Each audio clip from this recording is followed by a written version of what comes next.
Mafia love story के story में आप लोगों का स्वागत है। तो इस नई कहानी के स्टार्टिंग में हमें चाइनीज ओल्ड एरा को दिखाया जाता है, जहां पर कि इस कहानी की हीरोइन हेमा अपनी जॉब से लौट रही होती है अपने दोस्तों के साथ।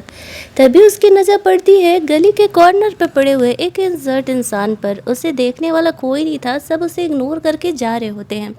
हेमा अच्छे दिल के इंसान थी, दैट्स वे वो उसे चेक करने के लिए जाती है। वो इंसान इतना इंसर्ट था कि वो कुछ बोल नहीं पा रहा था और हेमा उसे इग्नोर करके जा नहीं पा रही होती है।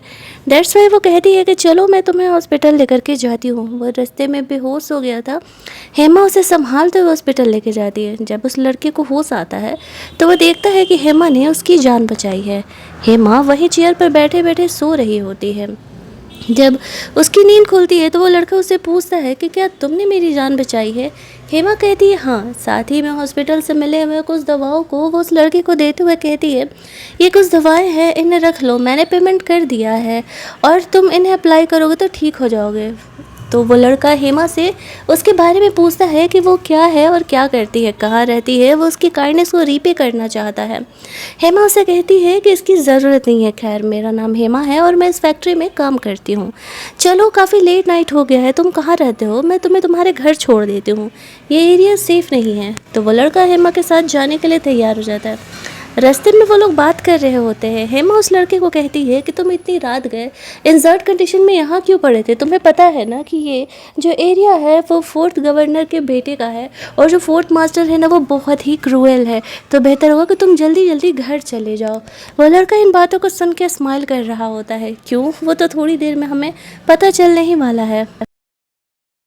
दोनों बात करते करते अभी आगे बढ़ रहे थे कि फोर्थ गवर्नर के बेटे के जो टीम में लोग थे, बोले तो गुंडे लोग, वो लोग यहाँ पर आ जाते हैं। हेमा को लगता है कि वो लोग उस लड़के को हर्ट करने के लिए आए हैं, लेकिन तभी यहाँ पर वो लोग उससे आ करके हेलो बोलते हैं। तब हेमा समझ जाती है कि यही वो फोर्थ गवर्नर का सन है। अब वो काफ़ी घबराने लगती है। इसका नाम जियांग था। जियांग हेमा से कहता है कि जिजिया तुमने मेरी जान बचाई है। बोले तो सिस्टर तुमने मेरी जान बचाई है, तुम्हें मुझसे घबराने की कोई ज़रूरत नहीं है। अब ये जो जियांग था हेमा की इस काइंडनेस से बहुत ज़्यादा ही वाला इम्प्रेस हो जाता है और वह हेमा को अपना बनाने का प्लान कर रहा था। हेमा उससे काफ़ी घबरा रही होती है और उसे जाने देने के लिए कहती है, लेकिन जियांग आगे बढ़ के हेमा को किस करने लगता है तो वो उसे थप्पड़ मार देती है। उसके पंटर लोग उस पर गन उठा लेते हैं, लेकिन जियांग की वजह से वो लोग हेमा को कुछ नहीं करते हैं। हेमा घबरा करके वहाँ से चली जाती है। उसके पंटर लोग जियांग से कहते हैं कि बॉस आपने उसे जाने क्यों दिया, उसने आप पर हाथ उठाया था। जियांग कहता है होने वाली भाभी है तेरी, थोड़ा संभल करके, उसे तो काफ़ी प्यार से मुझे हैंडल करना पड़ेगा। वो जानता था कि हेमा इतनी आसानी से उसके प्यार को एक्सेप्ट नहीं करने वाली है। दैट्स वाई अब वो एक स्लो अप्रोच अपनाने का डिसाइड करता है। इधर हेमा अपने घर पहुंचती है, जहाँ पर कि हमें पता चलता है कि हेमा की फैमिली ने उससे अडॉप्ट किया था। अडॉप्शन उनकी मर्जी थी, लेकिन उसके बाद उन्हें खुद की बेटी हो गई तो वो लोगों ने हेमा को भाव देना छोड़ दिया। लेकिन जो हेमा के अडॉप्टेड डैड थे वो एक्चुअल में हेमा से बहुत ही प्यार करते थे। यहाँ पर जो हेमा की मॉम था, उनका जिद था कि हेमा अपनी फैक्ट्री में उसकी सौतेली सिस्टर का अच्छे पोजीशन पर जॉब लगवा दे। लेकिन हेमा का कहना होता है कि वो कंपनी में ग्रेजुएशन चाहिए कलर की जॉब के लिए और उसकी बहन तो अभी तक 12th पास भी नहीं है, तो वो अपने बॉस से किसी हालत में इस बारे में बात नहीं कर सकती है। फिर भी उसकी मॉम कुछ भी सुनने के लिए तैयार नहीं, तो वो हेमा के साथ बहुत ही बुरा बिहेव किया करती है। फिर भी हेमा इस तरीके से उन चीज़ों को यहाँ पर झेल रही होती है, क्योंकि उसके अलावा ये घर के अलावा यहाँ पर कोई उसका था ही नहीं। वो लोग गुस्से में आकर के हेमा को घर से बाहर निकाल देते और उसकी मॉम उसे कहती है कि जब तक तुम मेरी बेटी का जॉब फैक्ट्री में नहीं लगवा देती हो तब तक घर पर वापस आने की ज़रूरत नहीं है। जैसे तैसे करके हेमा फ़िलहाल के लिए अपनी मॉम को मना लेती है और यहाँ पर वो अपने कमरे में आज रात के लिए चली जाती है, जहाँ पर कि वो अपनी डायरी मेंशन किया करती थी। उसी डायरी को देख के सोच रही थी कि उसकी मॉम ने कितने प्यार से यहाँ पर उसे अडॉप्ट किया था और अब उनका प्यार किस तरीके से बदल गया है। तभी उससे मिलने के लिए उसका बॉयफ्रेंड यान आता है। यान फैक्ट्री ओनर का बेटा था और वो हेमा से प्यार करता था। वो उसे फैक्ट्री ले जाता है और बोलता है कि एक्चुअल में मैंने तुम्हारे लिए यहाँ पर फैक्ट्री में एक डॉर्मेट्री ढूंढ दिया, वो खाली था तो मैंने तुम्हारा नाम उसमें डाल दिया। अब तुम्हें अपने घर पर रहने की ज़रूरत नहीं है, वो लोग तुम्हें परेशान करे तो तुम यहाँ भी रह सकते हो। हेमा इस बात से बहुत ही खुश थी। यान उसे कहता है कि इस वीकेंड मैं तुम्हें अपने मॉम डैड से ऑफिशियली मिलने के लिए लेकर के जाऊंगा। हेमा ये बात सुनकर के बहुत ही खुश हो जाती है कि भले ही वो अपने घर की अडॉप्टेड डॉटर है, लेकिन कम से कम उसका बॉयफ्रेंड यान तो उसे प्यार कर रहा है। लेकिन उसकी ज़िंदगी किस तरीके से बदलने वाली है, उसने कभी भी इस बात को लेकर के एक्सपेक्ट नहीं किया था। और ये जो सीधा साधा यान दिख रहा है, उसके बारे में अब मैं क्या ही बोलूँ। अगला दिन का सीन हमें दिखाया जाता है। हेमा अपनी फ्रेंड के साथ फैक्ट्री से काम करके लौट रही होती है। वो यान के बारे में उससे पूछ रही थी। हेमा उसे बताती है कि यान ने मुझसे कहा है कि वो वीकेंड पर अपने पेरेंट्स से मुझे मिलने के लिए लेकर के जाएगा। वो हेमा के लिए खुश थी, लेकिन तभी जियांग अपना 4 व्हीलर लेकर के वहाँ पर आ जाता है। वो हेमा को अपने साथ लेकर जाना चाह रहा था, लेकिन हेमा उसे इग्नोर करके जाने लगती है। तभी वहाँ पर उसकी फ्रेंड उसे रोकने का कोशिश करती है, तो उसके पंटर लोग उसे कहते हैं तुम अपने काम से काम रखो, नहीं तो तुम्हारा भी क्लास लग जाएगा। हेमा उसे कहती है कि तुम क्यों मुझे परेशान कर रहे हो, मैं किसी और से प्यार करती हूँ और बॉयफ्रेंड है मेरा। जियांग उसे कहता है मुझे इस बात से फ़र्क नहीं पड़ता है कि तुम्हारा बॉयफ्रेंड है, अब मेरा दिल तुम पर आ गया है तो तुम मेरी ही हो। आप लोगों को क्या लगता है कि इस तरीके से किसी से फोर्स करने से उस इंसान को आपसे प्यार हो सकता है?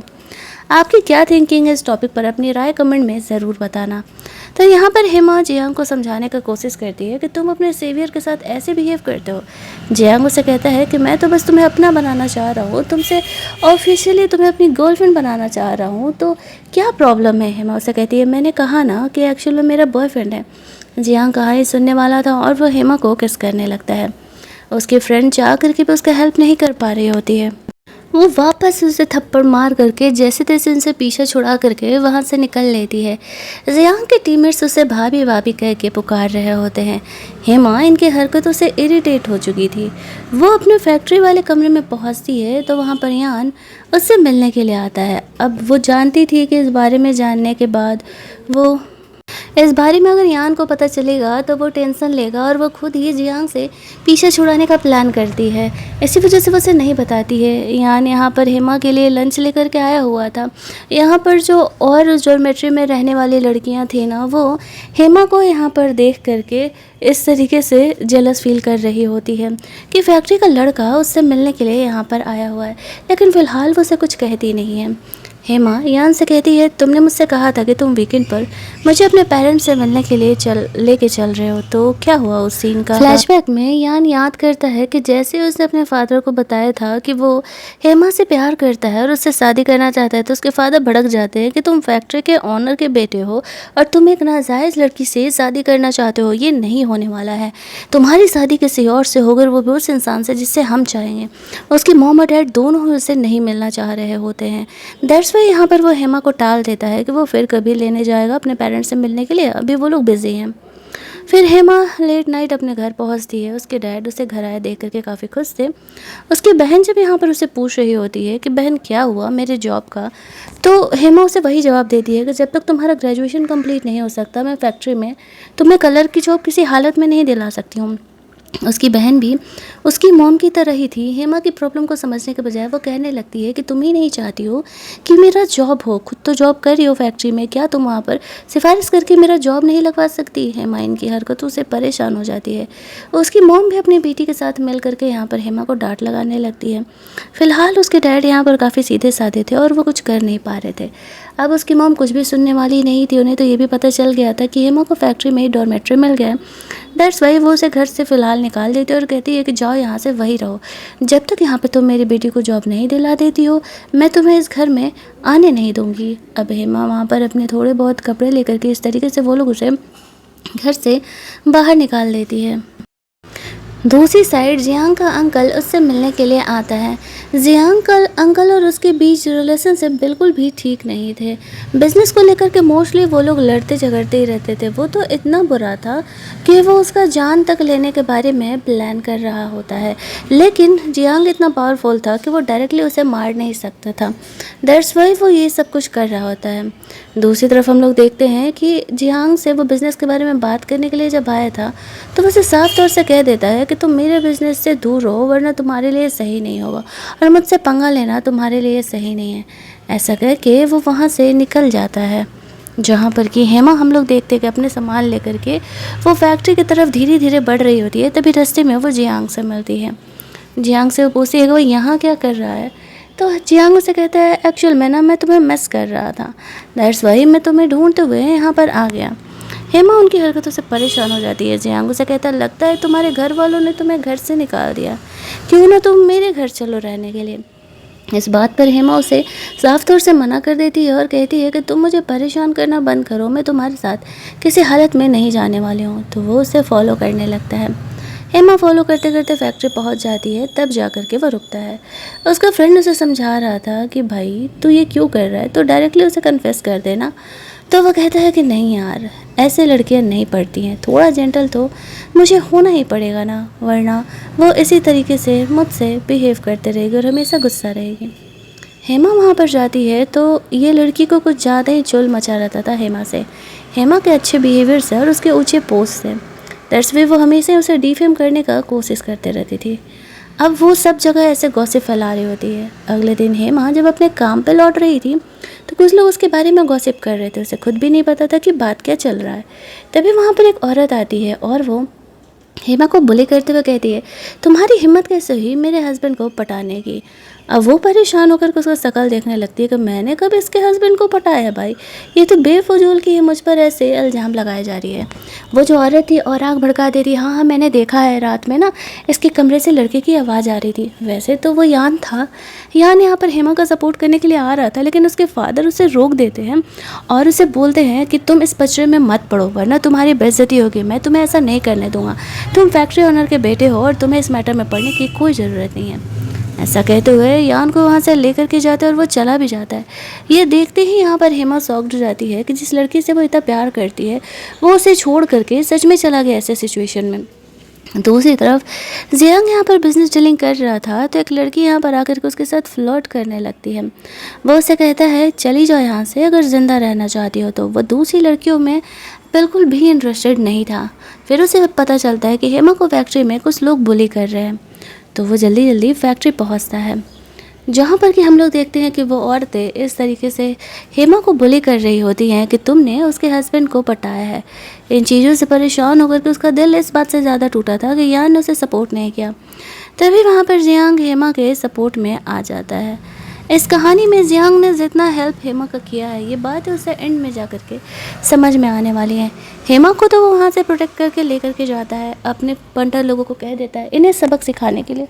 लोगों को बुली करने का इन्हें ज़्यादा ही शौक है ना, तो इन्हें भी उसी तरीके से पनिशमेंट देने के लिए। अब बाकी का मैटर तो इसके पंटर लोग संभाल लेते हैं, लेकिन यहाँ पर हेमा को वो अपने कमरे में लेकर के जाता है, जहाँ पर कि हेमा की लेट नाइट नींद खुलती है तो वो उसे सिर्फ थैंक्स बोलती है उसका जान बचाने के लिए और वहाँ से जाने लगती है।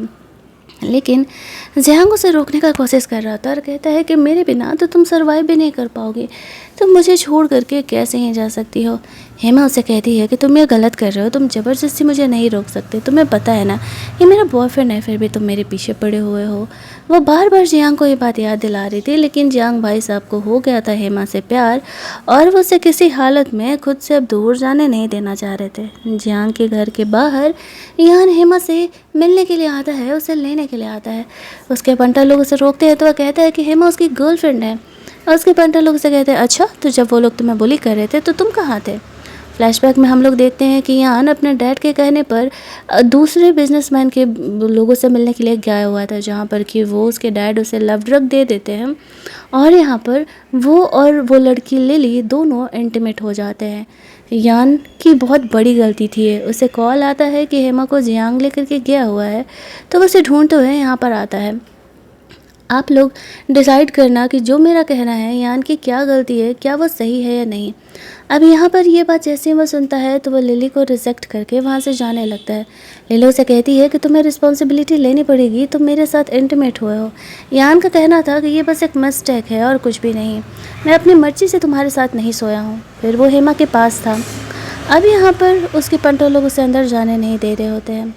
इधर जियांग हेमा को रोक करके रखा हुआ था और वो उसे किस कर रहा होता है। हेमा कह रही होती है कि देखो तुम ज़बरदस्ती मुझे रख तो लोगे, लेकिन मैं कभी तुमसे प्यार नहीं कर पाऊंगी अगर तुम्हारा ऐसे ही बिहेवियर रहा तो। ये बात जियांग को भी सही लगता है, उसे अपनी फीलिंग को कंट्रोल करना ही पड़ेगा। तो फिर मजबूरी में वो हेमा को कह देता है ठीक है जा सकती हो तुम। वो उसे जाने के लिए अलाउ कर देता है।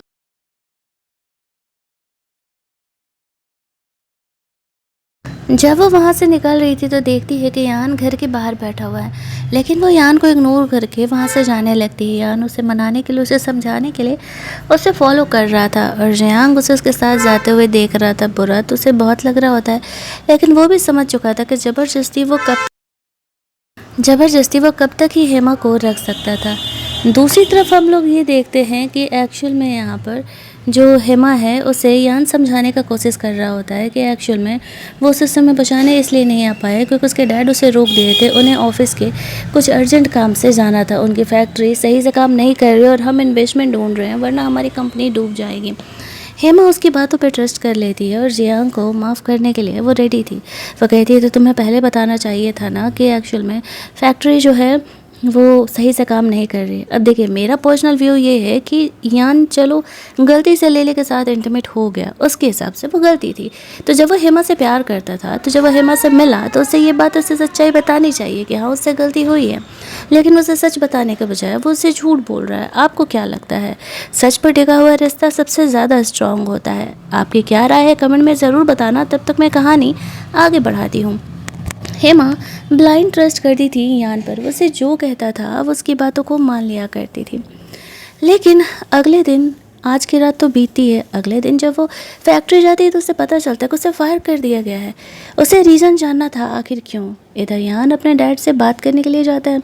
उन्होंने हेमा को क्यों फायर किया तो उसके डैड का कहना था क्योंकि वो लड़की तुम्हारे लिए टेंशन क्रिएट कर रही है। लिली के साथ तुम इंटीमेट हुए हो, अब तुम्हें उस पर फोकस करना चाहिए। यान कहता है डैड ये आप ही की वजह से हुआ है। अगर आपने मुझे कल वो लव डोज नहीं दिया होता तो ऐसा कभी नहीं होता। आपको पता है कि मैं प्यार हेमा से करता हूँ। उसके डैड उसे कहते हैं प्यार गया तुम्हारा तिल लेने, मुझे सिर्फ प्रॉफिट से मतलब है। हेमा जॉब छूटने के बाद वहाँ से जा रही होती है तो जियांग उसे लेने के लिए आ जाता है और वो ज़बरदस्ती से उठा करके वहाँ से बाहर लेके जाता है। हेमा को लगता है ये लड़का क्या करना चाह रहा है, बट वो नहीं समझ रही थी कि वो जब भी उसे ज़रूरत होती है किसी इंसान की, हर वक्त जियांग ही उसके सामने होता है।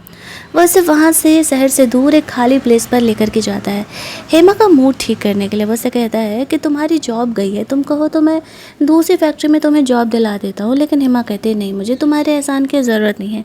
मैं खुद की मेहनत के दम पर किसी न किसी फैक्ट्री में दोबारा जॉब ले ही लूँगी क्योंकि मुझे अच्छा खासा एक्सपीरियंस यहाँ पर मिल गया है। तो फिर मजबूरी में उसे उसकी बात माननी पड़ती है। उसके पंटर लोग जियांग के कहने पर हेमा को एंटरटेन कर रहे थे ताकि उसका मूड ठीक हो सके। पहली बार हेमा जियांग को देख करके उसकी आइडेंटिटी जानने के बाद स्माइल कर रही थी। इसके बाद वो उसे बाहर मार्केटिंग शॉपिंग कराने के लिए लेकर के जाता है, जहाँ पर कि वो उसे शूटिंग भी करा रहा था। और जब निशाना सही लगता है तब हेमा को ये फीलिंग काफ़ी अच्छी लगती है। कहीं ना कहीं वो जियांग के साथ थोड़ा बहुत अब इंजॉय करने लगी थी। लेकिन जब वो घर पहुंचती है तो उसकी मॉम उसे कहती है कि तुम है जॉब से निकाल दिया गया है और ऊपर से यहाँ पर मेरी बेटी का जॉब भी तुमने नहीं लगाया, तुम किसी काम की नहीं हो। हेमा उसे कहती है मुझे नहीं पता मुझे क्यों जॉब से निकाला गया है, मैं दूसरी जॉब जल्दी ही ढूंढ लूँगी। लेकिन यहाँ पर उसकी मॉम गुस्सा करने लगती है कि हमें तुम्हें फ्री में बैठ करके खिलाने के लिए अडॉप्ट नहीं किया था, तुम्हें कमा करके घर में लाना ही होगा। हेमा कहती है आज तक मैं यही तो करते आई हूँ और मैंने अपनी मर्ज़ी से जॉब नहीं छोड़ी है। हेमा के इतना लाइन बोलने पर उसकी मॉम बहुत ही भड़क जाती है और उसे खरी खोटी सुनाने लगती है। उसके डैड अपनी वाइफ को रोकने का कोशिश करते हैं लेकिन वो कुछ बोल नहीं पाते। उसकी डैड की तबीयत थोड़ी बहुत यहाँ पर ख़राब होने लगती है तो हेमा उनका फिक्र करने लगती है। दूसरी तरफ हम लोग देखते हैं कि यहाँ पर जो यान के डैड थे उनके कंपनी में पंगे हो रहे होते हैं और उन्हें लिली के डैड को कैसे ना कैसे करके मनाना ही होगा। तो वो कहते हैं कि जाओ जा कर के तुम बात करो, वो तुम्हारी बात सुनेगी। लेकिन तभी एक बंदा आता है और बताता है कि फोर्थ जो मेयर का बेटा है, गवर्नर का बेटा है, वो हमारी फैक्ट्री में इन्वेस्ट करने के लिए रेडी हो गया है।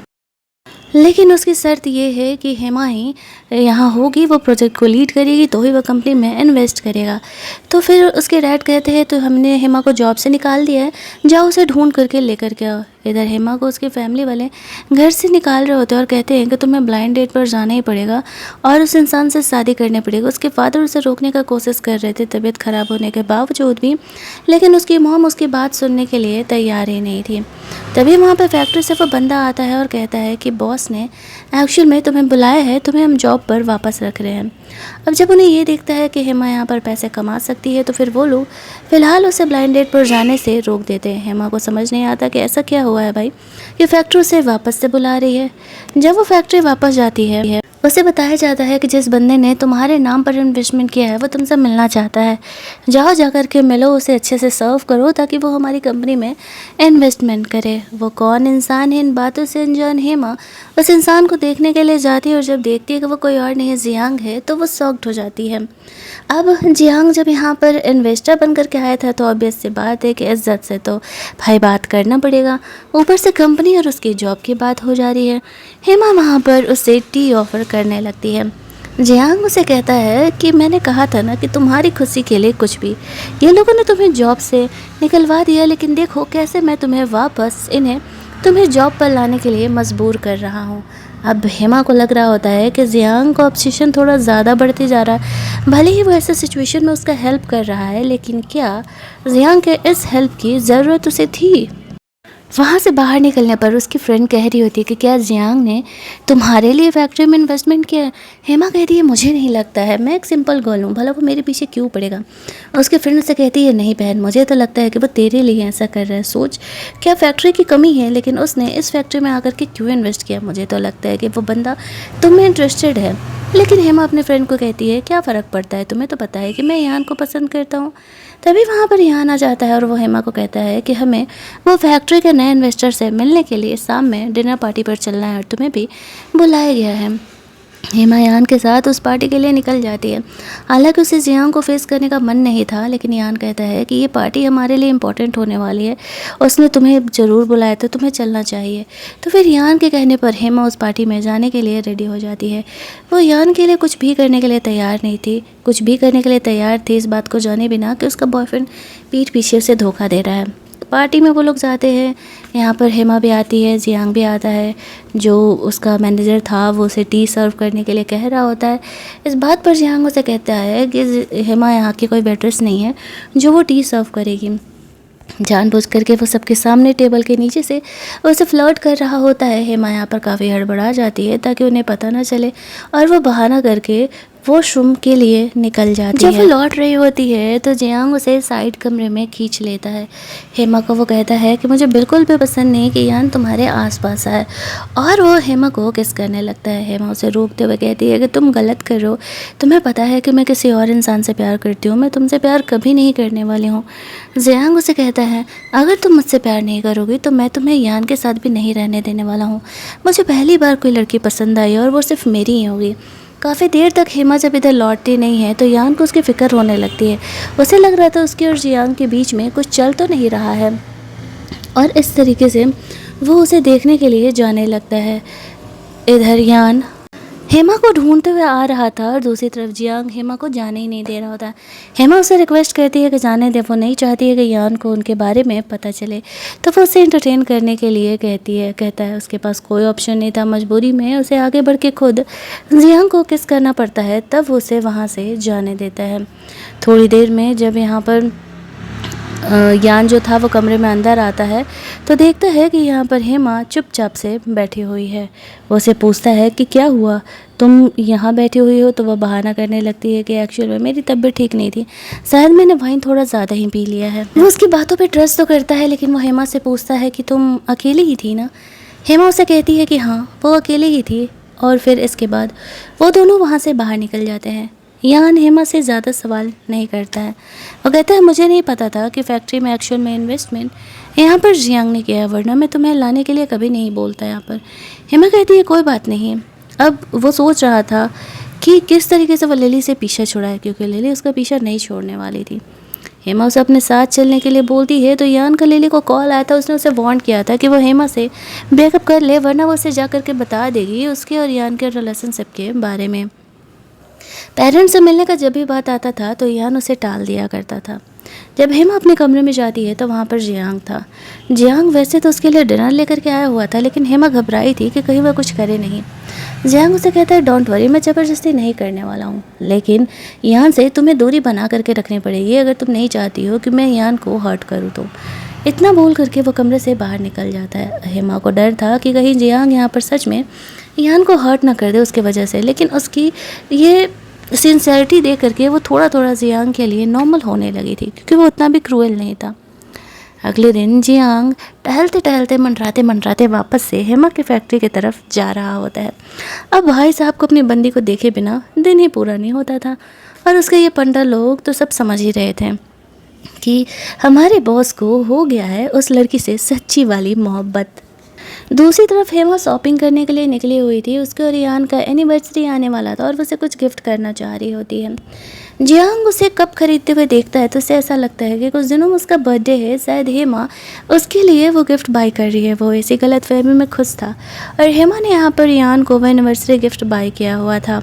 वो फैक्ट्री वापस लौट करके यान को कॉल करती है। उस समय फ़ोन्स मोबाइल्स बहुत कम लोगों के पास हुआ करते थे, तो टेलीफोन बूथ से हेमा ने यान को कॉल किया था और कल मिलने का इनका अपॉइंटमेंट था। यान को याद था कि उनकी एनिवर्सरी है।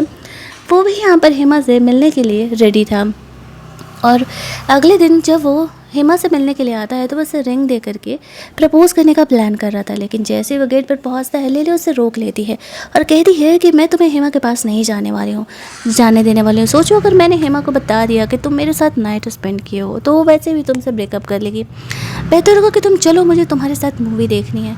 वो ज़बरदस्ती यान को वहाँ से ले करके जाती है। हेमा 4-5 घंटे यान के आने का इंतज़ार करते रह जाती है। अब रेस्टोरेंट बंद होने वाला था तो वेट्रेस कहती है कि रेस्टोरेंट बंद होने वाला है, आपको जाना पड़ेगा। हेमा तब भी यान का इंतज़ार कर रही थी। वो लास्ट एक कॉल यान को करना चाहती है। इधर यान लिली के साथ उसे शॉपिंग करवा रहा था, भले ही वो मजबूरी ही दिखा रहा था। यहाँ पर यान को जब हेमा का कॉल आ रहा होता है तो लिली उसका फ़ोन लेकर के कट कर देती है और उसे अपने पर ही फोकस करने के लिए बोलती है। अब यहाँ पर हेमा जब देखती है कि वो नहीं आने वाला तो वो जाने लगती है। वो रोड साइड खड़ी थी, उसके गिफ्ट को वो देख के सोच रही होती है कि यान क्यों नहीं आया उससे मिलने के लिए। जियांग दूर से हेमा को देख रहा होता है और आज उसका बर्थडे भी था। वो समझ जाता है कि वो गिफ्ट यान के लिए था। तभी वहाँ पर तेज़ बारिश होने लगती है और एक नशेड़ी इंसान आकर के हेमा को छेड़ने लगता है और उसे अपने साथ चलने के लिए कहता है।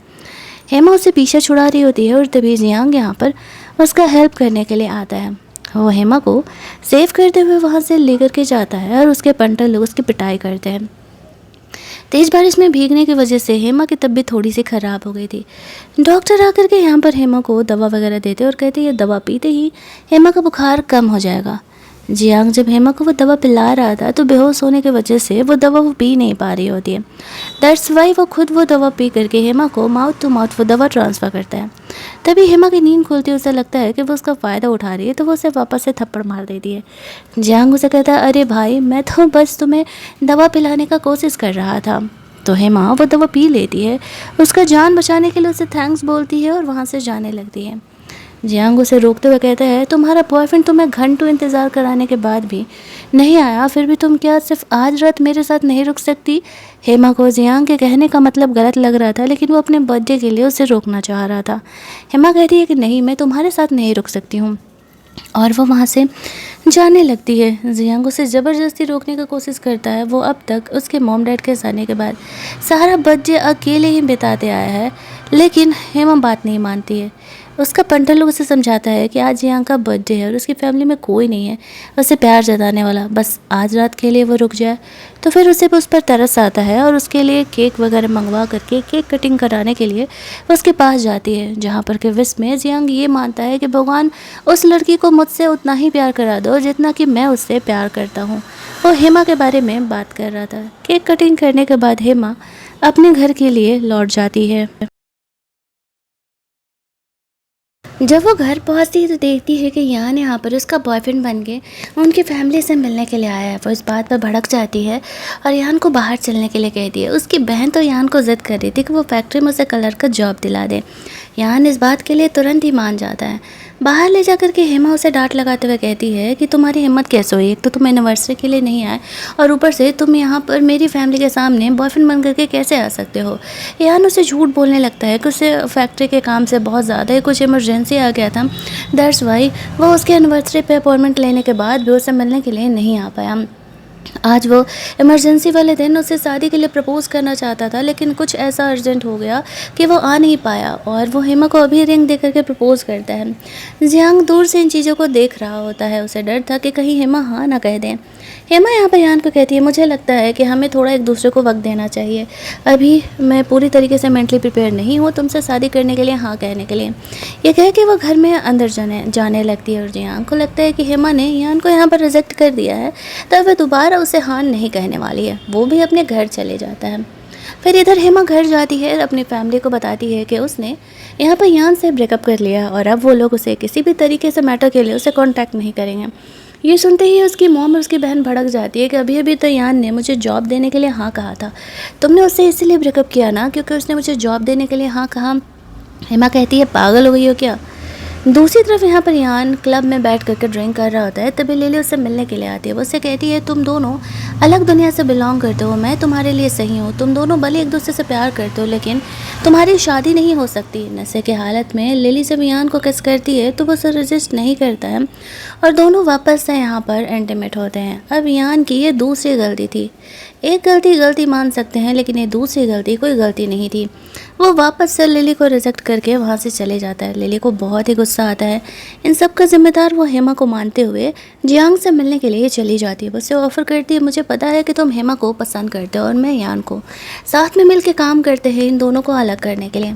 लेकिन जियांग उसे कहता है, मुझे जो चाहिए वो लेने के लिए मुझे किसी और की हेल्प की ज़रूरत नहीं है। तुम अपने फुद्दू प्लान्स अपने पास ही रखो, हेमा को अपना कैसे बनाना है ये मैं देख लूँगा। ऐसा कहते हुए वो लिली के ऑफर को रिजेक्ट करके वहाँ से चले जाता है। दूसरी तरफ उसकी फ्रेंड हेमा से कल की पार्टी के बारे में पूछती है तो हेमा सैड होकर उसे सारी कहानी बताती है कि किस तरीके से यान आया नहीं तो उससे मिलने के लिए।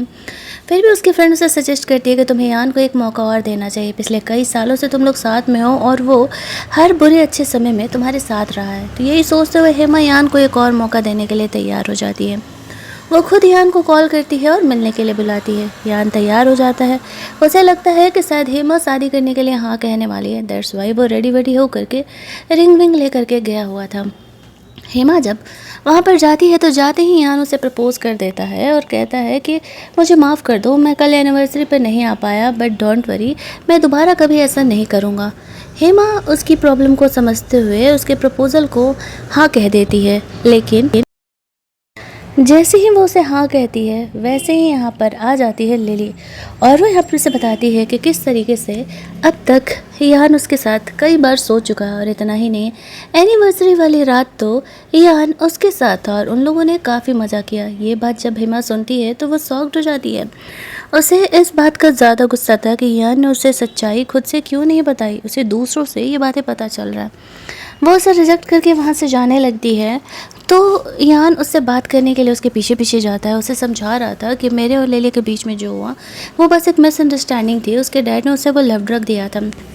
इस बात पर हेमा उसे कहती है, अच्छा और दूसरी बार किसने तुम्हें क्या दिया था? तुमने मुझे बताना चाहिए था ना। तुम कहते हो कि तुम मुझसे प्यार करते हो और रातें किसी और के साथ बिता रहे हो। मैं तुम्हारा ये शादी का प्रपोज़ल रिजेक्ट करती हूँ। ऐसा कह के वो जाने लगती है। तब यान अपने असली औकात पर आता है। वो कहता है, तुम्हें क्या लगता है मुझे नहीं पता है? तुम कोई दूध की धुली हो। उस रात तुम्हारे और जियांग के साथ उस कमरे में क्या हो रहा था मुझे सब पता है, तो ज़्यादा यहाँ पर इनोसेंट बनने की ज़रूरत नहीं है। हेमा खींच के उसे थप्पड़ मार देती है और कहती है, तुमसे घटे इंसान मैंने अपने लाइफ में नहीं देखा होगा। जियांग इस तरीके से हेमा के पीछे ही पड़ जाता है। वो उसे किसी हालत में खुद से दूर नहीं जाने देने वाला था, लेकिन तभी वहाँ पर हेमा उसे और ज़ोर से थप्पड़ मार देती है। वहाँ पर जियांग हेमा को प्रोटेक्ट करने के लिए आ जाता है। यान को तो उसके पंडर लोग ही संभाल लेते हैं और वो हेमा को वहाँ से लेकर के जाता है। अब हेमा को जियांग से बिल्कुल भी डर नहीं लग रहा था क्योंकि वो साफ देख रही होती है कि वो हर वक्त उसे ही प्रोटेक्ट कर रहा था। वो यान को लिटरली जान से मारने वाला था, लेकिन हेमा उसे रोक देती है। भले ही उनका ब्रेकअप हो गया, लेकिन वो नहीं चाहती थी कि जियांग अपने हाथों से यहाँ पर ऐसे यान को जान से मारे। वो उसे वहाँ से लेकर के जाता है। हेमा यहाँ पर थोड़ा सा सैड थी तो जियांग उसका मूड ठीक करने का कोशिश कर रहा होता है। उसे वैसे भी जॉब से तो निकाल ही दिया जाने वाला था। यहाँ पर ये बात हेमा को पता नहीं था कि उसके डैड उसके साथ क्या करने वाले हैं। हेमा जब घर जाती है तो घर पर वो लोग उसके साथ उसी तरीके से बुरा बिहेव करते हैं, क्योंकि यहाँ पर इस तरीके से यान से उसका ब्रेकअप जो हो गया है वो चुपचाप अपने कमरे में चली जाती है। उसकी मॉम प्लान बनाती है हेमा को कैसे यान से ये करना है ताकि उन्हें जॉब मिल सके। वो अपने कमरे में थी, अपनी डायरी को पढ़ रही होती है, तभी उसकी मॉम उसके लिए नूडल्स बना के लेके आती है। उसमें उसने वो लव डोज में लाया हुआ था। जैसे ही हेमा उसे खाती है, पहले तो वो बेहोश हो जाती है क्योंकि उसमें नींद की भी गोली मिली हुई थी। तभी वहाँ पर वह यान को बुला लेती है और कहती है, देखो मैंने ये सब कुछ तुम्हारे लिए सेटअप किया है, तुम मेरे घर के होने वाले दामाद हो, मुझे पता है कि तुम्हारे और हेमा के बीच में लड़ाई चल रहा है। एक बार तुम इसके साथ इंटीमेट हो जाओगे तो फिर उसकी मजबूरी हो जाएगी तुम मुझसे शादी करना। इसके बाद फिर पूरी ज़िंदगी तुम मुझसे मनाते रहना। अब यहाँ पर लेकिन जैसे ही यान हेमा के साथ ज़बरदस्ती करने का कोशिश करता है, उससे कुछ होश आ जाता है और वो यान को कहती है, मुझे नफ़रत है तुमसे, घिन आती है, मुझसे दूर रहो। ऐसे कह के वो घर से बाहर निकलती है। बाहर जाकर के वो खुद को संभाल ही रही थी कि नीचे गिर जाती है। जियांग हेमा के पास आता है और कहता है कि मैं कुछ दिन तुमसे नहीं मिलता हूँ तो तुम ऐसे मिजरेबल कंडीशन में मुझे मिलती हो, इसीलिए कहता है ना कि तुम मेरे ही साथ रहो, मेरे अलावा तुम्हें कोई प्रोटेक्ट नहीं करने वाला है। वो हेमा को वहाँ से उसे संभाल के अपने घर लेकर के जहाँ पर कि हेमा पूरी तरीके से उस दवा के असर में थी। जियांग उसे कहता है, तुम्हें पता है ना कि तुम्हें लव डोज दिया गया है और तुम्हें मेरी ज़रूरत पड़ने वाली है, और अगर यहाँ पर तुम इस तरीके से मेरे साथ इंटीमेट होगी, मुझे रिक्वेस्ट करोगी तो मैं सोच सकता हूँ। हेमा उसे कहती है कि अगर तुम सच में मेरा हेल्प करना चाहते हो तो डॉक्टर को बुलाओ। जियांग इस बात पर कुछ नहीं कहता। आधे घंटे बीत जाते हैं। हेमा खुद को अब कंट्रोल नहीं कर पा रही थी। वो आगे बढ़ के जियांग को किस करने लगती है, लेकिन जियांग ऐसे सिचुएशन में हेमा का फ़ायदा नहीं उठाना चाह रहा था क्योंकि फिर वो उससे और ज़्यादा हेट करने लगती। दरअसल वो खुद को फीलिंग को संभालते हुए हेमा को वॉशरूम में लेकर के जाता है, जहाँ पर कि वो उसे बाथटब में रख देता है। थोड़ी देर में यहाँ पर डॉक्टर आते हैं, हेमा का चेकअप करके बताते हैं कि मैंने दवा दे दिया है, वो कल सुबह तक ठीक हो जाएगी। यहाँ पर उसके पंटर लोग भी आते हैं और बोलते हैं कि एक्चुअल में यान भी इसमें मिला हुआ था। अब गुस्से में जियांग वहाँ से बाहर निकलता है। यांग एक क्लब में बैठ करके ड्रिंक कर रहा होता है कि हेमा ने उसे एक्सेप्ट क्यों नहीं किया।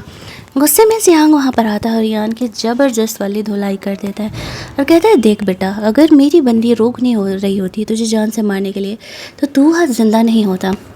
यान उसे कहता है, वही तो, हेमा अब भी मुझसे प्यार करती है और तुम ज़बरदस्ती उसे अपना बनाने का कोशिश कर रहे हो, तुम्हारे पास लड़कियों की कमी है क्या?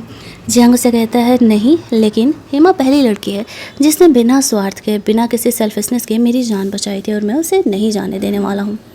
इधर यान को हॉस्पिटलाइज़ किया जाता है। लिली उसके साथ थी। यान की मॉम आती है तो वो सारा इल्ज़ाम यहाँ पर हेमा पर डाल देती है कि हेमा की वजह से ही ये सब कुछ हुआ है। गुस्से में आकर के अपना सारा गुस्सा याम की मॉम हेमा पे निकालने के लिए सबसे पहले तो उसे जॉब से निकाल देती है। इधर जब हेमा घर पहुंचती है तो उसकी मॉम लोग उस पर गुस्सा कर रही थी, वो उल्टे उन पर गुस्सा करने लगती हो कि तुम लोग खुद को मेरी फैमिली कहती हो, मुझे कैसे किसी और लड़के के बिस्तर में तुम भेज सकती हो? मेरी फैमिली तो तुम हो ही नहीं। अगर मुझे पालने की औकात नहीं थी तो मुझे अडॉप्ट क्यों किया? ऑर्फनेज में थी ना मैं, मर्जी तुम्हारी थी। वो काफ़ी गुस्सा कर रही होती है, लेकिन उसके मॉम को कहाँ इन बातों से फ़र्क पड़ने वाला था। वो तो बस हेमा से ज़्यादा प्रॉफिट निकालना चाह रही थी। वहाँ से निकल कर के हेमा अपने फैक्ट्री जाती है तो उसे पता चलता है कि उसे वापस से जॉब से निकाल दिया गया। सच जानने के लिए वो अंदर जाती है तो वहाँ पे यान की मॉम बैठी हुई थी, जो उसे थप्पड़ मारते हुए कहती है कि तुम्हारी वजह से मेरा बेटा हॉस्पिटल में है। जियांग ने तुम्हारी वजह से यहाँ पर यान की पिटाई लगाई हुई है। इस बात से बेखबर हेमा सोच रही होती है कि जियांग ने उसकी पिटाई लगाई, उसने उसे बताया भी नहीं। हालांकि उसे इस चीज़ से कोई प्रॉब्लम नहीं था। गुस्से में आकर के वो भी यान की मॉम को धक्का दे देती है और कहती है कि मेरा अब तुम्हारे बेटे से कोई रिश्ता नाता नहीं है, मैंने उससे ब्रेकअप कर लिया। कल वो ड्रग के मामले में मेरा फ़ायदा उठाने आया हुआ था, दैट्स वाई यहाँ पर जियांग ने उसकी पिटाई की हुई है, तो तुम्हारी कोई औकात नहीं है मुझ पर ब्लेम डालने की। तभी वहाँ पे यान के फादर भी आते हैं। हेमा को जॉब से जब निकाला जाता है तो वो गुस्सा करते हुए कहती है, मैंने कुछ गलती नहीं की है और मेरी जब गलती नहीं है तो आप लोग मुझे जॉब से नहीं निकाल सकते। वो कहते हैं, फैक्ट्री मेरी है और मर्जी मेरी होगी, तुम्हें जॉब पर रखना है नहीं। तभी भाई साहब यहाँ पर जियांग वापस से हेमा का हेल्प करने के लिए आ जाता है। अब यहाँ पर यान की मॉम को नहीं पता था कि जियांग ने उनकी कंपनी में इन्वेस्टमेंट किया है। वो यान के डैड को साफ तौर से कह देता है कि मैं अपना इन्वेस्टमेंट यहाँ पर निकालने के लिए आया था, क्योंकि हेमा को आप लोगों ने जॉब से निकाल दिया है और जहाँ हेमा नहीं है तो मैं उस फैक्ट्री में कोई इन्वेस्टमेंट नहीं करने वाला हूँ। अब उसके फादर काफ़ी सॉरी वॉरी हेमा से बोलने लगते हैं, दोबारा ऐसा नहीं होगा, वो जॉब पर वापस आ जाए, कंपनी के लिए इन्वेस्टमेंट काफ़ी ज़रूरी है। लेकिन हेमा साफ तौर से मना कर देती है कि तुम लोगों ने मछली बाजार बना करके रखा है, जब मर्जी आता है मुझे जॉब से निकाल देते हो, जब मर्जी आ जाता है मुझे जॉब पर रख लेते हो। तुम्हारी फैक्ट्री नहीं एक शहर में जहाँ मैं काम कर सकती हूँ, बहुत सी फैक्ट्रीज हैं। और वो अपना जॉब से रिज़ाइन करके वहाँ से जाने लगती है। जियांग उसके पीछे पीछे जाता है। बाकी उन दोनों की पिटाई लगाने का काम तो जियांग के पंटर लोग कर ही देते हैं, क्योंकि उन लोगों ने हेमा को हर्ट जो किया था। हेमा वहाँ से बाहर जाती है, जियांग उसके पीछे पीछे जा रहा था। उसके पंटर लोग उसका बैग ले लेते हैं ताकि दोनों उससे बात कर सकें। फर्स्ट टाइम यहाँ पर हेमा ने जियांग को थैंक्स बोला था उसका सपोर्ट करने के लिए। वो अपने घर जाती है, उसके डैड यहाँ पर आते हैं तो वो अपने डैड को बताती है कि उसने जॉब छोड़ दिया है। उसके डैड उसे सपोर्ट करते हुए कहते हैं कोई बात नहीं बेटा, तुम्हें दूसरा जॉब मिल जाएगा, पैसे की ज़रूरत होगी तो मुझे बताना, अभी माँ को मत बताना कि तुम्हें जॉब से निकाल दिया गया, वरना वो जानती हो ना कैसी है। हेमा खुश थी, चलो इस घर में कोई तो है जो कि एक्शन में उससे प्यार करता है। अगले कुछ दिनों तक वो बाकी फैक्ट्रीज में जॉब लेने का ट्राई करती है, लेकिन लिली की वजह से सब जगह से हेमा को बैन कर दिया गया था। उसे कहीं भी जॉब नहीं मिल रही थी, तो एट द एंड उसे स्वीट का जो शॉप होता है उसे रोड साइड लगाना पड़ता है। धीरे धीरे उसका बिजनेस सही चल रहा था, लोग खरीद रहे होते हैं। ये बात जब जियांग देखता है तो वो अपने पंटर लोगों को कहता है जाओ जाकर के हेमा का हेल्प करो और उसके उस ठेले से स्वीट खरीद करके लेकर के आओ। अब यहाँ पर इस तरीके से हेमा को पता नहीं था कि उसके दूसरे पंटर लोग यहाँ पर आए हुए हैं हेमा का हेल्प करने के लिए।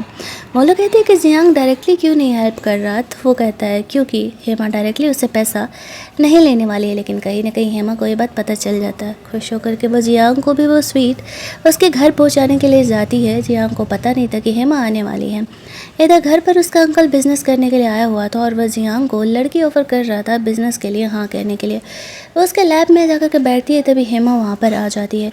जब वो इस सिचुएशन को देखती है तो उस सिचुएशन को पूरा जाने बिना ही घर से बाहर निकल जाती है और उससे ऐसा लगने लगता है कि उसने ये एक्सपेक्ट कैसे कर लिया कि जियांग जैसा बड़ा इंसान उसकी जैसी सिंपल लड़की से प्यार करेगा। जियांग और यान में कोई डिफरेंस नहीं है। उसके पंटर लोगों को नहीं पता था कि हेमा ने ऐसा क्या देखा जो वो जियांग से मिले बिना ही वहाँ से जा रही है। उसके जाते ही जियांग उस लड़की को धक्का देता है और कहता है दोबारा ये घटिया हरकत की तो मेरे घर आने के बारे में भी सोचना मत। हेमा फिर चुपचाप जाकर के अपने काम पर लग जाती है। एज यूजुअल जियांग के पंटर लोग बाय करने के लिए आते हैं, लेकिन इस बार हेमा मना कर देती है कि ये सब कुछ करने की ज़रूरत नहीं है। अब जियांग को पता चलता है क्या हो गया भाई, वो उससे बात करने के लिए जाता है। हेमा उसे कहती है कि बेहतर होगा कि हम अपने डिस्टेंस को मेंटेन करके रखें। तुम्हें अब तक जितना मेरा हेल्प करना था तुमने कर दिया और अब हमारे बीच कोई भी रिलेशन रखने का ज़रूरत नहीं है। जियांग को समझ नहीं आता है कि अचानक से क्या हो गया, वो क्यों ऐसा बिहेव कर रही है। लेकिन हेमा उसे कहती है ना तो वो जियांग से कभी प्यार करती है और ना ही कभी प्यार करेगी। वो कह के वहाँ से चली जाती है। उसका बिज़नेस धीरे धीरे ठीक चल रहा होता है। धीरे धीरे कुछ लोग आ रहे थे उसे ख़रीदने के लिए और कुछ पैसे वो जमा करने लगती है, लेकिन कहीं ना कहीं वो जियांग को मिस कर रही थी। एक दिन उसकी बहन आकर के बताती है कि उसके डैड के साथ उसके फैक्ट्री में पंगा हो गया है। हेमा देखने के लिए जाती है।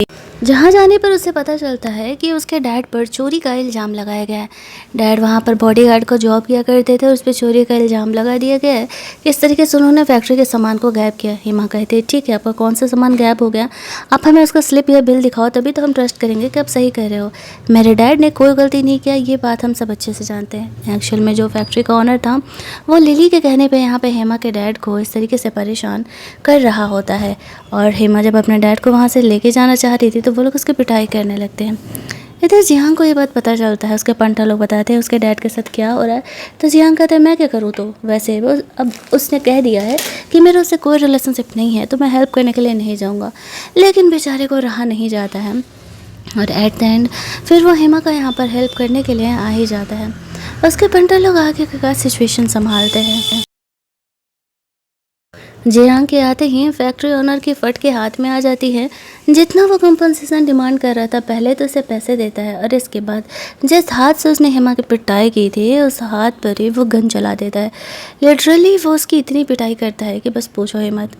आफ्टर दैट उसके डैड वैड की तबीयत ख़राब थी तो उसे वहाँ से लेकर के जाया जाता है। हेमा सोचती है जियांग के साथ उसने इतना बुरा बिहेव किया तब भी वो उसका हेल्प कर रहा है। हॉस्पिटल जाने के बाद पता चलता है कि डैड की तबीयत एक्चुअल में बहुत ज़्यादा ही ख़राब है और उन्हें यहाँ पे किडनी ट्रांसप्लांट करना पड़ेगा। अब उनकी जो खुद की बेटी थी वो अपने डैड को किडनी देने के लिए तैयार नहीं हो रही होती है और यहाँ पर जो हेमा थी वो कहती है कि कोई बात नहीं डॉक्टर, आप चेक करो यहाँ पर, अगर उसका किडनी उसके डैड से मैच करता है तो वो ज़रूर ही अपने डैड को किडनी डोनेट करेगी। दूसरी तरफ यहाँ पर जियांग को पता चल जाता है कि लिली ने ये सब कुछ करा है, तो वो उसे पनिशमेंट देने का अच्छा खासा इंतज़ाम करता है। यहाँ पर यान भी हॉस्पिटल से डिस्चार्ज हो रहा था, लिली के लिए कुछ गिफ्ट आया हुआ था, उसे ओपन करती है तो उसमें जियांग का धमकी था कि वो जितनी जल्दी हो सके ये शहर छोड़ करके चले जाए, वरना वो उसके पूरे ख़ानदान को मार डालेगा।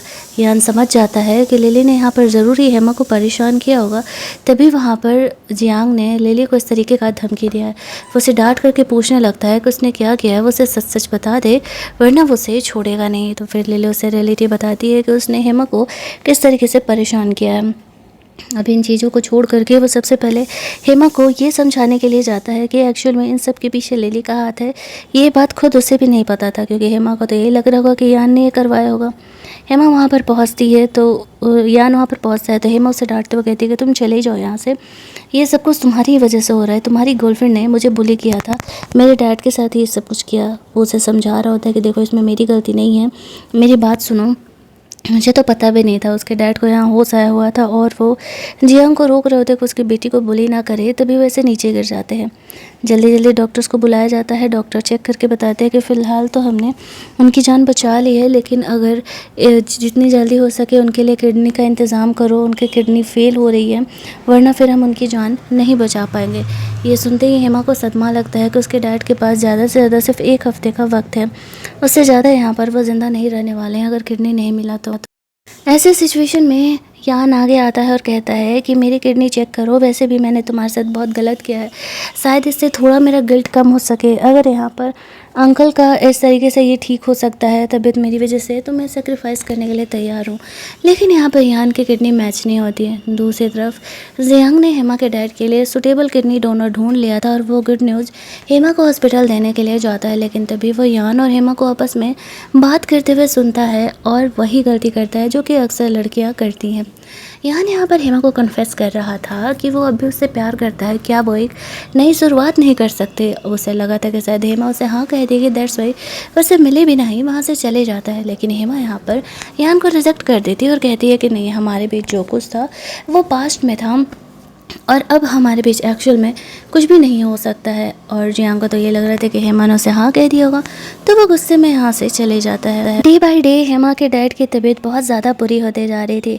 हेमा जानती थी कि ऐसे सिचुएशन में जियांग के अलावा उसका हेल्प कोई और नहीं कर सकता है। एट द एंड वो जियांग को कॉल करती है और कहती है मेरे डैड का किडनी फेल हो रहा है, मुझे एक किडनी डोनर चाहिए, क्या वो उसका हेल्प करेगा। जियांग उसे कहता है लेकिन तुमने तो मुझसे ब्रेकअप करने के लिए कहा था और कहा था कि तुम मुझसे कभी प्यार नहीं करोगी, तो फिर मैं तुम्हारा क्यों हेल्प करूँ। हेमा उसे कहती है कि वो जो कहेगा वो करने के लिए तैयार है, बस वो उसकी डैड की जान बचा ले। जियांग उसे उसके घर आने के लिए कहता है। जब वो घर जाती है तो वो उससे कहता है कि अगर वो उसे इंटरटेन करेगी तो फिर वो उसकी डैड की जान बचाने के बारे में सोच सकता है। हेमा उसे किस करने के लिए आगे बढ़ती है। जियांग उसे कहता है कि तुम मुझसे सच में प्यार नहीं करती क्या। और उसने हेमा को बिना बताए उधर उसके डैड का जान बचाने के लिए अपने पंटर लोगों को बोल दिया था। डॉक्टर उसे ऑपरेट कर रहे होते हैं। दूसरी तरफ हेमा जियांग के बातों को इग्नोर करके उसके साथ इंटीमेट होती है, इस उम्मीद में कि शायद उसके डैड की जान बच जाएगी। जियांग भी हेमा से प्यार करता था और हेमा जब इस तरह से खुद उसके सामने आई थी तो वो खुद को रोक नहीं पाता है और दोनों यहाँ पर फाइनली इंटीमेट होते हैं। उनका बंदा यहाँ पर आकर के बताता है कि उसका डैड अब ठीक है और कुछ ही घंटों में उन्हें होश भी आ जाएगा। हेमा जब जगती है तो जियांग उसे कहता है एक्चुअल में मैं तो तुमसे ये कह रहा था कि तुम मुझसे शादी कर लो, लेकिन वैसे तुमने जो गिफ्ट दिया है वो भी मुझे काफ़ी ही पसंद आया है। अब यहाँ पर वो थोड़ा सा शर्माने लगती है और उससे शादी करने के लिए हाँ कह देती है। कहती है कि ठीक है, वो उससे शादी करने के लिए तैयार है। अगले दिन ही वो दोनों अपना शादी का सर्टिफिकेट लेने के लिए चले जाते हैं। हेमा कहीं ना कहीं बहुत ही खुश थी कि चलो अच्छा है, यहाँ पर कम से कम इस तरीके से वो शादी करने के लिए मान तो रहा है। और फिर दूसरी तरफ उसके दिन काफ़ी अच्छे गुजर रहे थे। उसके डैड यहाँ पर हॉस्पिटल में थे, सब कुछ बिल्कुल सही चल रहा होता है। और यहाँ पर उसके डैड हॉस्पिटल से बाहर आ जाते हैं, तो वो अपने डैड से मिलने के लिए जाती है, जहाँ पर उसकी मॉम सबको शो ऑफ कर रही होती है कि एक्चुअल में इस तरीके से जो है यहाँ पर अब जियांग उनके घर का होने वाला दामाद है। उन दोनों ने तो शादी कर ली। उसके डैड उसे ऐसा करने से मना करते हैं और कहते हैं कि बाहर ये बातें ऐसे फैलाने की कोई ज़रूरत नहीं है। लेकिन उसकी मोम भला कहाँ ही सुनने वाली थी, वो तो ऐसे ही सबको बातें फैला रही होती है। उसके डैड पूछते हैं कि अच्छा एक बात बताओ, तुम्हारे और उसके बीच सब कुछ सही तो है ना? वो तुम्हें बुली तो नहीं करता? तुमने इतनी इमरजेंसी में आकर के शादी किया है। तो वो कहती है कि नहीं डैड, वो एक्चुअल में बहुत ही अच्छा है, मैंने भी एक्सपेक्ट नहीं किया था, वो बहुत ही केयरिंग है। उससे डैड कहते हैं मुझे अफसोस था कि कहीं वो तुम्हें बुली ना करे। हेमा वहाँ से लौट रही होती है तो वो जो यान होता है उससे मिलने के लिए आता है। वो उसे कहता है मैं लास्ट टाइम तुमसे मिलने के लिए आया था ये बताने के लिए कि जियांग ने लिली को वार्न किया था और उसकी पूरी फैमिली ही शहर छोड़ करके जा चुकी है, एंड आई होप कि वो अब तुम्हें कभी परेशान करने के लिए नहीं आएगी। हेमा खुश थी जियांग ने ये सब कुछ किया। वो उसे कहता है आई होप कि तुम उसके साथ हमेशा खुश रहो। हेमा कहती है ऑब्वियसली मैं उसके साथ खुश रहूँगी ही, वो बंदा एक्चुअल में मुझसे बहुत ही प्यार करता है। ऐसा कह के वो भी वहाँ से चली जाती है, ये सोचते हुए कि अब वो जियांग को किसी हालत में खोने नहीं वाली। लेकिन तभी जो उसकी फैमिली थी, जियांग की फैमिली, वो उसे मिलने के लिए बुलाती है और वो लोग उसे बुली कर रहे होते हैं, ये कहते हुए कि तुम एक गरीब घर की लड़की हमारे घर की बहू बनने के लायक ही नहीं है। और टी सर्व करने के रिचुअल के नाम पर वो लोग उसे बुली कर रहे होते हैं। इन बातों से अनजान हेमा चुपचाप उनकी मजबूरी में वो काम कर रही होती है। और यहाँ पर इस तरीके से जियांग को ये बात पता नहीं था। वो अपने फैमिली मेम्बर से मिलने के लिए आता है, उन्हें ये बात बताने के लिए कि एक्चुअल में उसने शादी कर लिया है। लेकिन जैसे वो यहाँ पर आता है उसे पता चलता है कि एक्चुअल में वो तो पहले से ही यहाँ पर अपनी फैमिली पर गुस्सा करने लगता है। उसकी फैमिली कहती है हमने तुम्हें पाल पोस करके बड़ा किया, वरना तुम तो बसते भी नहीं और तुम हमें सुना रहे हो। तो जियांग यहाँ पर गन उनके हाथ में थमाता और कहता है कि ठीक है, एक जान का उधार आप पर हम पे है तो लीजिए, आप भी गोली शूट कर लीजिए, इसके बाद मेरा और आपसे कोई रिलेशन नहीं रह जाएगा। मैं हेमा से प्यार करता हूँ और वो मेरी इकलौती वाइफ रहने वाली है। इसके बैकग्राउंड क्या है, फैमिली क्या है, मुझे इस बात से कोई मतलब नहीं है। मैं इस लड़की से बहुत ही प्यार करता हूँ, अगर आप लोग इसे एक्सेप्ट नहीं कर सकते तो फिर मुझे आपसे कोई रिलेशन नहीं रखना है। वो जानबूझ करके अपनी आंटी जो कि उससे पाल पोस करके बड़ा की थी, उससे हाथों से अपने शोलों पे शूट करा लेता है। आफ्टर दैट उनके साथ वो रिलेशन ख़त्म करता है और हेमा को वहाँ से लेकर के जाता है। जियांग का यहाँ पर फर्स्ट एड होता है। वो तो हीरो है जो कि गोली लगने के बाद भी इतना नॉर्मल है, वरना एक नॉर्मल इंसान कहाँ ही होश में रह पाता है। अब यहाँ पर इस तरीके से हेमा उसे कहती है कि तुम्हें खुद को हर्ट नहीं करना चाहिए था। जियांग कहता है कि मैं तुमसे प्यार करता हूँ तो मैं किसी और को हर्ट होते हुए कैसे देख सकता हूँ। इसके बाद जब वो घर जाती है तो देखती है कि जियांग ने यहाँ पर उसकी फैमिली को बहुत सारे गिफ्ट्स और पैसे वगैरह दिए हैं। हेमा को ये बात पता चलता है तो वो अपनी फैमिली पर बहुत ही गुस्सा करने लगती है कि वो लोग जियांग का ऐसा फ़ायदा कैसे उठा सकते हैं। तो उनका कहना था हम फ़ायदा कहाँ उठा रहे हैं, जियांग अब हमारे घर का दामाद है, वो तो गिफ्ट दे रहा है। लेकिन हेमा इस चीज़ के खिलाफ थी कि वो लोग ऐसे जियांग से पैसे नहीं ले सकते हैं। यहाँ पर उसके फादर आते हैं और वो हेमा को सपोर्ट करते हैं। वो अपनी वाइफ से लड़ते हुए कहते कि एक तो मेरी फूल सी बच्ची को ऐसे मजबूरी में जियांग से शादी करना पड़ा, वो तो उसकी किस्मत अच्छी है कि जियांग अच्छा लड़का है और तुम लोग उसके शुक्रगुजार होने का बजाय उससे बुरे से बिहेव कर रहे हो। अगर यही करना है तो मैं तुम्हें डाइवोर्स तक देने के लिए तैयार हूँ। तब जाकर के उसकी बीवी चुप होती है। उसके डैड हेमा का सपोर्ट करते हो कहते हैं बेटा वैसे भी जियांग तुमसे बहुत प्यार करता है, तुम यहाँ इस घर में मत आया करो, इस घर में कोई तुमसे प्यार करने वाला नहीं है, ये तो तुम देख ही रहे हो।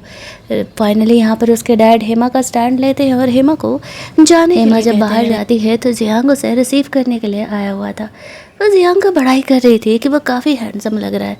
दोनों शॉपिंग करने के लिए जाते हैं जहाँ पर कि एक क्यूट सा डॉल वाला की चेन जियांग के लिए हेमा बाय करती है, वो उसे अपने पास रख लेता है। वो लोग शॉपिंग करते हुए अभी लौट ही रहे थे कि हम लोग जियांग के अंकल को देखते हैं जो कि उसे मारने के लिए स्नाइपर लेकर के दूर कहीं बिल्डिंग में ऐसे खड़े थे और वह जियांग के दिल को निशाना लगा करके सीधे उसे जान से मारने के लिए प्लान करते हैं। जैसे ही गोली यहाँ पर जियांग को लगती है वह नीचे गिर जाता है। ये देख करके हेमा काफ़ी घबरा जाती है कि शायद उसने उसे हमेशा के लिए खो दिया। और यहाँ पर जियांग के पंटर लोग उसके अंकल को हेड में सीधे हेड शॉट देते हुए ऊपर पार कर देते हैं। उसका अंकल तो पार हो गया हेमा जियांग को और वो देख जियांग करके से कहने परेशान लगती था। है कि जब मुझे तुमसे प्यार हुआ तो तुम मुझे छोड़ करके नहीं जा सकते हो, तुम्हें पूरी ज़िंदगी मेरे साथ बितानी थी। ये सुनते ही जियांग हंसने लगता है और कहता है, तुम्हारी डॉल ने तो मेरी जान बचा ली।